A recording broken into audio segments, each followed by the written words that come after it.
నేను CI Vinukonda town P Prabhakar మాట్లాడుతున్నాను. నేను 2 రోజుల క్రితం ఈ పోలీస్ స్టేషన్ బాధ్యతలు తీసుకోవడం జరిగింది. దానిలో భాగంగా పట్టణ ప్రజలకు మరియు గ్రామస్తులకు కొన్ని సూచనలు చేయడం జరుగుతుంది.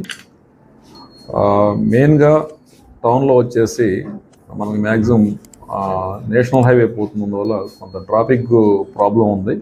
అది మున్సిపాలిటీ వాళ్ళతోటేను మరియు మేము కొద్ది కోఆర్డినేషన్ చేసుకొని అలాగే షాపింగ్ ఎస్టాబ్లిష్మెంట్స్ ఎవరైతే ఉంటారో వాళ్ళతో కూడా మాట్లాడి ఆ ట్రాఫిక్ని సాల్వ్ చేసేదానికి మ్యాక్సిమం మా ప్రయత్నం మేము చేస్తాము.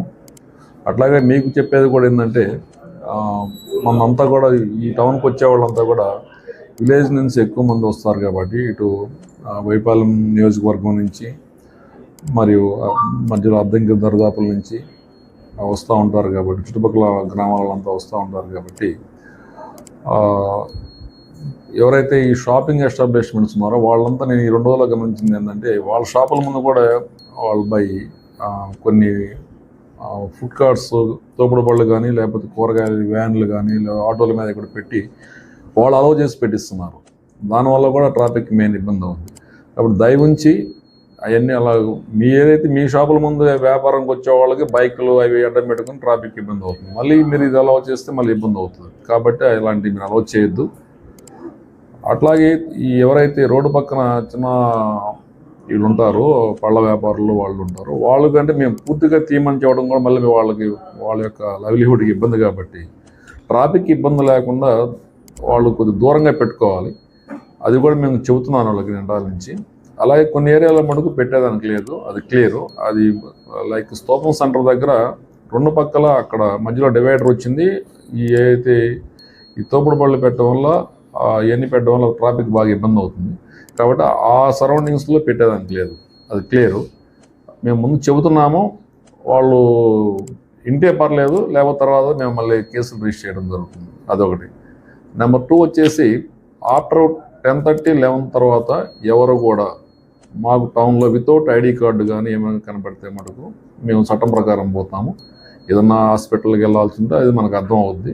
అలాగే సినిమా హాల్కి టికెట్లు అవి ఉంటాయి, అవి నో ప్రాబ్లం. అదర్ కాకుండా ఎవరన్నా కానీ తిరుగుతూ ఉన్నా కూడా దానికి తగిన ప్రూఫ్ ఉండాలి. ప్రూఫ్ లేకపోతే మటుకు మేము వాళ్ళు రాత్రిని స్టార్ట్ చేసాము, వాళ్ళ మీద చర్యలు తీసుకోవడం జరుగుతుంది. చట్టం ప్రకారం ఏమైనా తీసుకురావు, అది ఒకటి. అలాగే గ్రామాలకు సంబంధించి మాకు దరిదాపుల్లో ఒక 28 to 30 గ్రామాలను తెలిసింది. అది కూడా ప్రతి గ్రామం తిరగడం జరుగుతుంది. మీ గ్రామాల్లో కూడా అంతా విలేజెస్ కాబట్టి ఎటువంటి ఏమంటారు భేదాభిప్రాయాలు లేకుండా అంతా కూడా ప్రశాంతంగా ఉండాలి. ఏ ఇష్యూస్ ఉన్నా కూడా మాకు ఇమ్మీడియట్గా మా నోటీస్కి తీసుకొస్తే ఇమ్మీడియట్గా దాని మేము చర్య తీసుకోవడం జరుగుతుంది. అలాగే మేము ఇప్పుడు ఇవన్నీ కూడా చెబుతుంది ఎందుకంటే టౌన్లో సంబంధించి దొంగతనాలు జరుగుతున్నాయి అనేది ఒకటి ఉంది ఇక్కడ. అది ఎవరు మంచోళ్ళో ఎవరు చెడ్డోళ్ళో మాకు తెలియట్లేదు. అంటే నైట్ అంతా తిరుగుతూ ఉంటే తెలియదు. అందుకని షాపులు కూడా మెయిన్ చట్టం ప్రకారం వైన్ షాపులు 10:30, 11 వాళ్ళ టైంలో క్లోజ్ చేసుకోవాలి. అలాగే బార్లు 12 వరకు ఉంటే ఆ టైంలో క్లోజ్ చేసుకుంటే మాకు ఎవరు మంచి వాళ్ళు వస్తున్నారు ఎవరు చెడ్డ వాళ్ళు ఉన్నారు మాకు ఒక ఐడియా వస్తుంది. దాని మీద మేము చర్యలు తీసుకోవడం జరుగుతుంది. అదర్వైజ్ అన్నీ ఉంటే ఎవడో మంచివాడు ఎవడు చెడ్డవాడు తెలియదు, అది కష్టం అవుతుంది. అందుకోసం మీరు చెబుతుంది అప్పుడు ఇందాక మీకు చెప్పింది అదొకటి.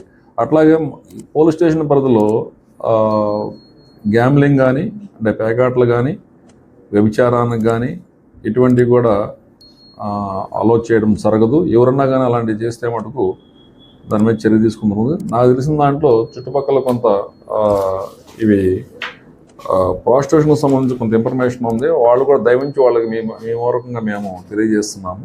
దయవించి ఈ పోలీస్ స్టేషన్ పరిధిలో ఎవరు కూడా అలాంటి చేయడానికి లేదు. అది కానీ మా నోటీస్కి కానీ మేము కానీ గుర్తించి కానీ దొరికితే మటుకు పక్కా కేసులు రిజిస్టర్ చేయడం జరుగుతుంది, రిమాండ్ పంపించడం కూడా జరుగుతుంది. అది పోతే మీరు 24 hours ఎటువంటి ఏ విషయానైనా నాతో షేర్ చేసుకోవచ్చు. మేము ప్రజలకు అందుబాటులో ఉంటాము. మా నెంబర్ 9040796248. మీరు దానికి కాల్ చేయొచ్చు. దాని ప్రకారం మేము నడుచుకోవడం జరుగుతుంది. Thank you.